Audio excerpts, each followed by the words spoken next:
All right, Shalom. I want to start off this video by giving all praise, honor, and glory to Yahweh, Bahashim, Yahushua, Bahashim Rukakudash, and double honors to our apostles and elders of Great Millstone who rule well, and grace and peace to you elect around the four winds, believing and pushing this truth in all sincerity.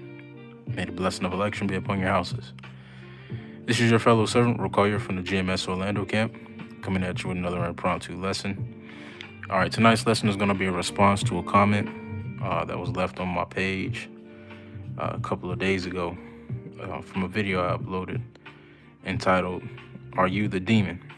All right, going into, just self-reflection, self-examination, because a lot of the times, brothers tend to blame Satan for the different shortcomings in their life instead of examining themselves.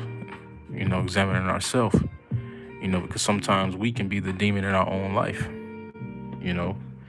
and, just went into a lesson, on that matter, self-examination, cross-examining the flesh, and making sure that we're walking in the spirit as much as possible. And I got a comment from,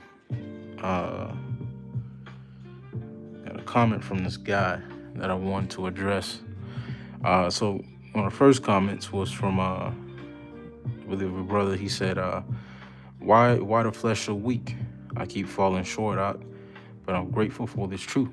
And I responded, the flesh was designed to expose how weak we are. The flesh is weak for a reason. It's weak because the Lord designed it that way, so that we would acknowledge how much we need the Lord, and acknowledge how much we need the Lord and salvation from this flesh, how much we need the Lord to intervene in our life. That's what the flesh was designed for, to highlight our weakness without Yahweh Ba'ashim Yahushai. So I said, the flesh was designed to expose how weak we are and how much we need the Lord. Just got to keep striving better every day. I put up Proverbs 24 and verse 16.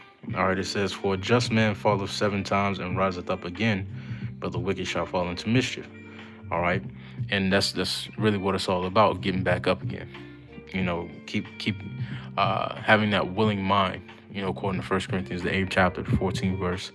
All right, toward Yahweh Ba'ashim Yahushai. Continuing to strive, for spiritual perfection. Through the Spirit. That's what it's all about. The Lord knows we're gonna go off. All right, He designed the very flesh that we're in. He designed, all right, this aspect of the battle. All right, He knows we're gonna go off. All right, it's just up to us in a sense to get back up as we fall, and strive not to fall again. But after that comment, I got another comment under that from another guy. Excuse this commercial.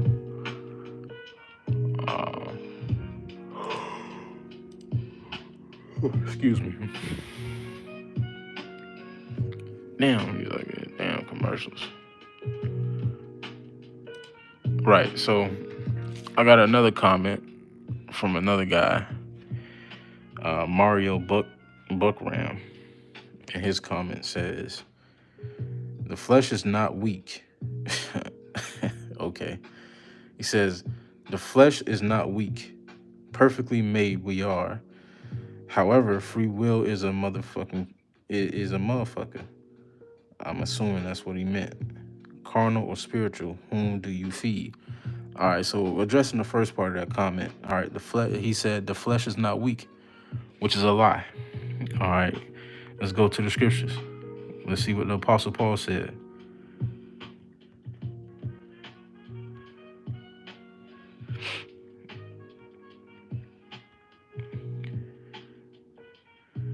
This is Matthew chapter 24, Salaki. This is what Yahushua said, Salaki. This is Matthew 26 and verse 41. It says, "Watch and pray that ye enter not into temptation. The spirit indeed is willing, but the flesh is weak." All right, it says at another time in Mark the 14th chapter, the 38th verse, it says, "Watch ye and pray lest ye enter into temptation. The spirit truly is ready, but the flesh is weak." All right, so going back to this guy's comment, he says the flesh is not weak. All right, which is a complete lie. Yahweh Shai said opposite. So who are we to listen to? The flesh is weak, and the flesh was designed to be weak so that we will acknowledge that weakness and seek the Heavenly Father as a result. Seek the aid and the help from Yahweh B'Shem Yahweh Shai as a result. The flesh is a great humbling agent. The flesh is one of the tools that the Lord is using to humble the elect. What are you talking about? What are you talking about? The scriptures speak about the flesh being the chains of darkness in the book of Jude, the first chapter of Jude. And Yahweh Shai is the key to unlocking those chains of darkness, man.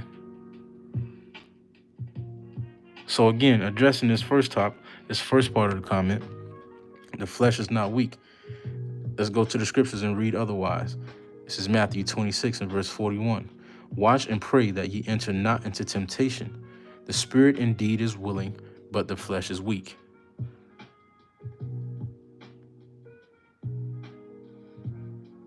So in that case, we're going to listen to Yahweh Shai. And shalom. Yahweh B'Shem Yahweh Shai B'Shem Kakadash Brakatham. Shalom, Akim. And shalom, Yahweh. This is Psalms 103 and verse 14. For he knoweth our frame, he remembereth that we are dust. Exactly, man. All right, the Lord knows our frame. The Lord designed this flesh to be weak. He designed the flesh to have shortcomings, to not be perfect, which cuts the other part of his comment. He says, perfectly made we are, which is a lie. All right, which is a lie. We're not perfectly made right now. We're still in these chains of darkness. We're still in this weak flesh, a body subject to ailments, subject to disease, subject to peril, subject to death. That's not perfection. The Lord is going to come with perfection, bestow upon his elect perfection once he returns and establishes his dominion in the planet Earth and conquers death. That's when our bodies are going to be fashioned in perfection. Lord willing, we're the elect, because the Lord is going to give us those extraterrestrial bodies, pursuant to the book of Corinthians, man. Those spiritual bodies with the law in our inward parts, all right, thus making the elect immortal. Because the penalty to sin is death. All right, so with the Lord putting the laws in our inward parts, all right, that will mean that we are no longer subject to death. We are no longer subject to sin, which means there is no more death. So right now, we aren't perfectly made. All right, we're still in these chains of darkness, man. All right, which is the flesh. And we're in these chains of darkness for a reason. All right, the Lord put us in this predicament so that we would acknowledge our weakness, humble ourselves, and seek his power, seek his help, his strength, his aid to compensate for our weakness. Because as a nation, we were proud. We were continuously proud. Go read the book of Judges, man. Go read the book of Judges. Our people constantly waxed fat and they kicked against the Heavenly Father.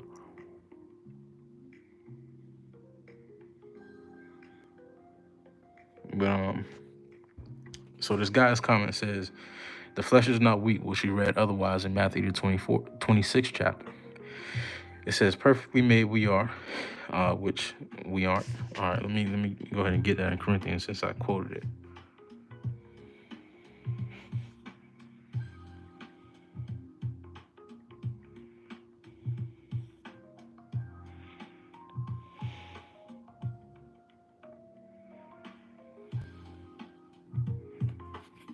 Give me a second real quick.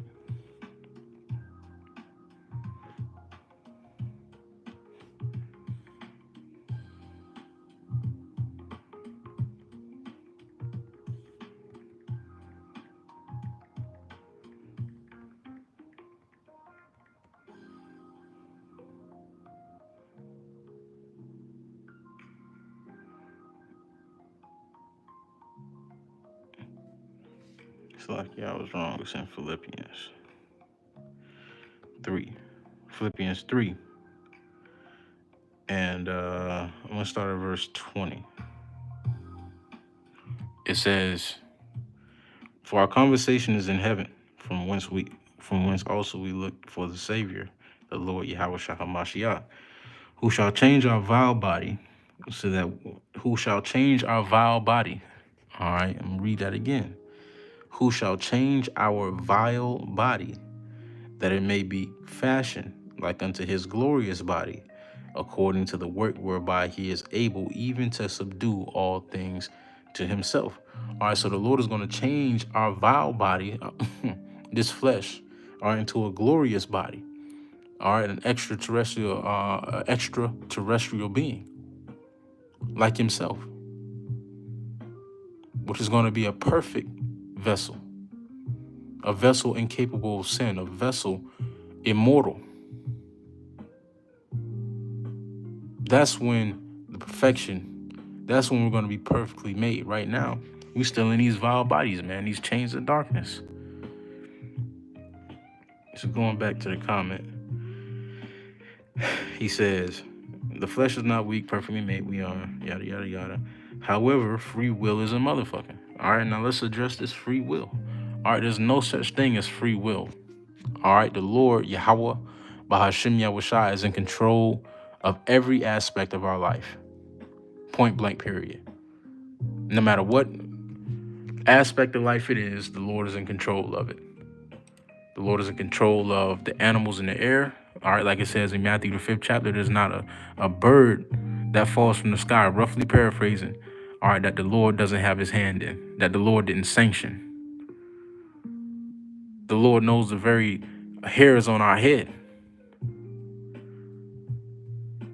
The Lord is everywhere at all times. And the fear of the Lord will let you know that.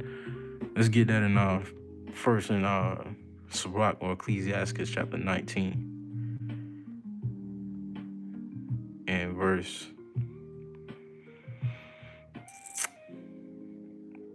20. It says, "The fear of the Lord is all wisdom, and in all wisdom is the performance of the law and the knowledge of his omnipotency." All right, the Lord is omnipotent, meaning all powerful. He's also omnipresent, meaning everywhere at all times. So with that being said, there is no free will. The Lord has his hand in everything. And I have a couple of precepts to back up that point. This is Proverbs chapter 20 and verse 24. "Man's goings are of the Lord. Man's goings are of the Lord. How then can a man understand his own way?" All right, let's get that in the NLT. Proverbs 20 and 24 in the NLT. "The Lord directs our steps, so why try to understand everything along the way?"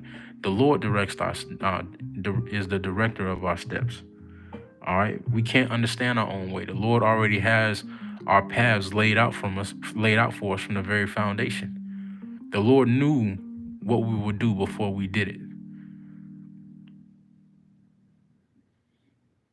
The Lord is the one who set forth prophecy. That should let you, that alone should let you know that the Lord is in control.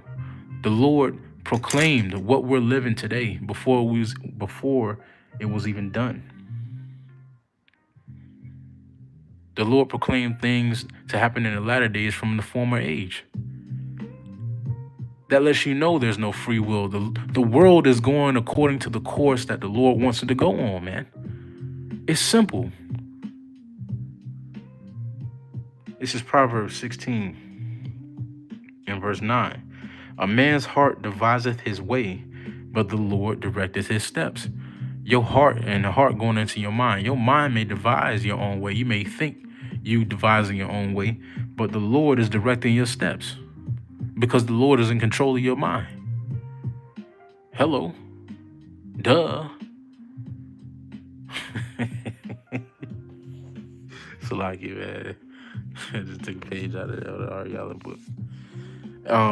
But it's Proverbs 16 and 9, man. A man's heart deviseth his way, but the Lord directed his steps, man. All right, your heart you may think that you're devising your own way, but the Lord is the one ultimately directing your steps. There is no free will. All right, for an example, let's get a couple examples. All right, let's get Jeremiah for an example. All right, this is Jeremiah chapter 1 and verse 4.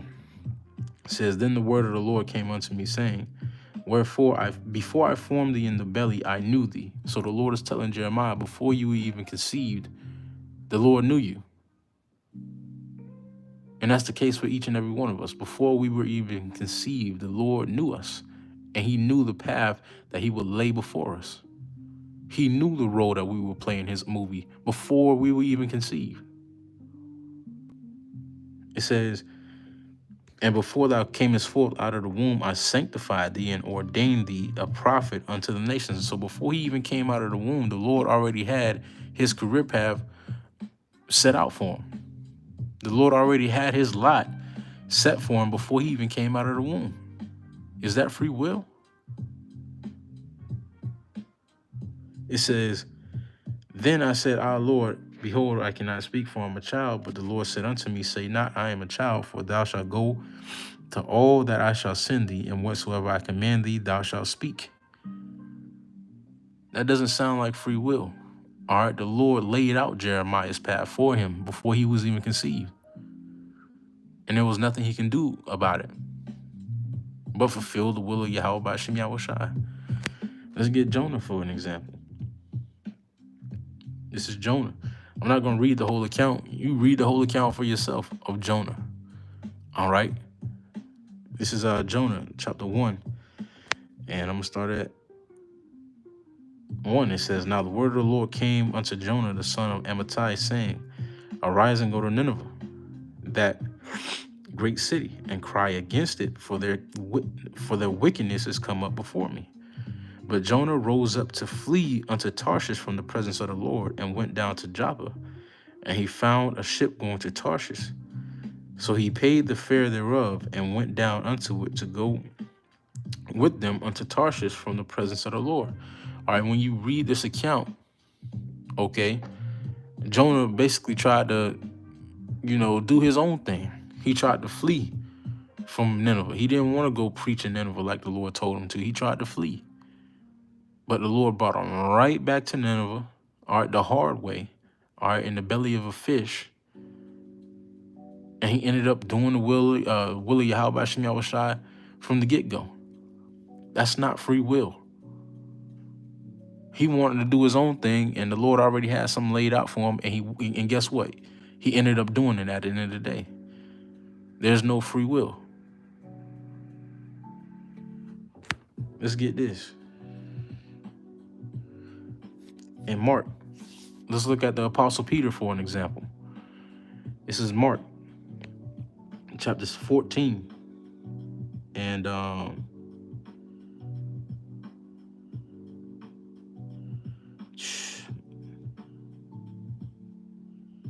let's see, let's start.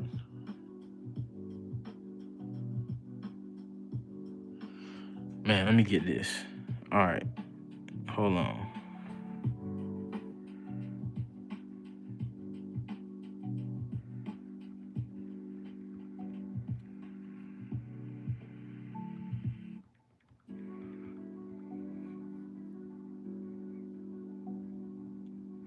All right, let's get this in Luke 22 and verse 34.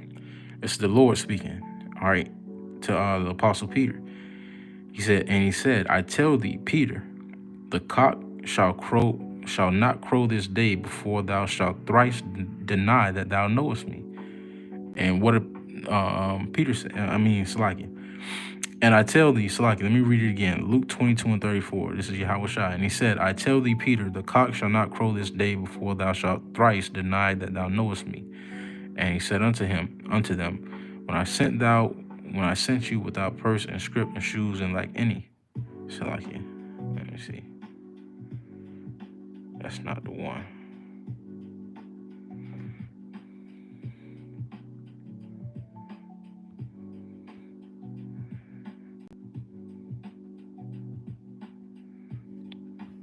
This damn commercial.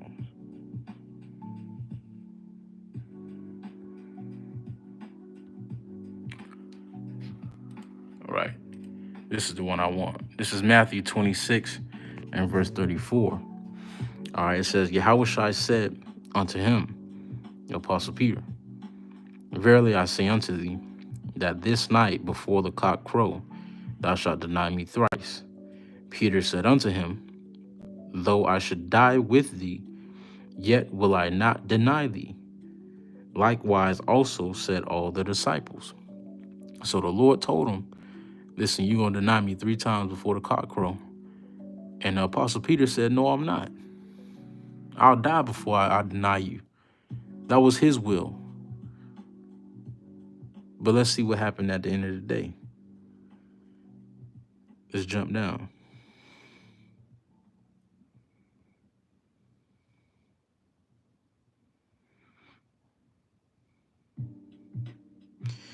Let's jump down to let me get it real quick. Matthew 26 and verse 72. No. 69. It says, now Peter sat without in the palace, and a damsel came unto him, saying, thou also was with Yahushua Galilee. But he denied before them all, saying, I know not what thou sayest. And when he was gone out into the porch, another maid saw him, and said unto them that were there, this fellow was also with Yahushua Nazareth. And again he denied with an oath, I do not know the man. And after a while came unto him they that stood by, and said to Peter, surely thou also art one of them, for thy speech bewrayeth thee. Then began he to curse and to swear, saying, I know not the man. And immediately the cock crew. And Peter remembered the word of Yahushua, which said unto him, before the cock crow, thou shalt deny me thrice. And he went out and wept bitterly. All right. And that's another example of us not having free will. The Apostle Peter, he said, listen, the Lord told the Apostle Peter, man, before the cock crow, you're going to deny me 3 times. And the Apostle Peter, he said, no, I'm not. I'm going to die before I deny you. That was his will. But the will of the Lord was for him to deny him 3 times before that cock crew. And guess what? That's what happened. So there's no such thing as free will. You're going to fulfill the word of Yahweh B'Shem Yahushua. You're going to play out whatever destiny the Lord has for you. You may think you're devising your own way, but like we read in Proverbs 16 and 9, all right, the Lord is directing your steps ultimately at the end of the day. And like we read in Sirach or Ecclesiastes in the 19th chapter in the 20th verse, all right, the Lord is omnipotent. He's omnipresent, and the fear of the Lord is all wisdom. But I just want to come with that response, man. Lord, when this is edifying unto you elect, just want to address those couple things.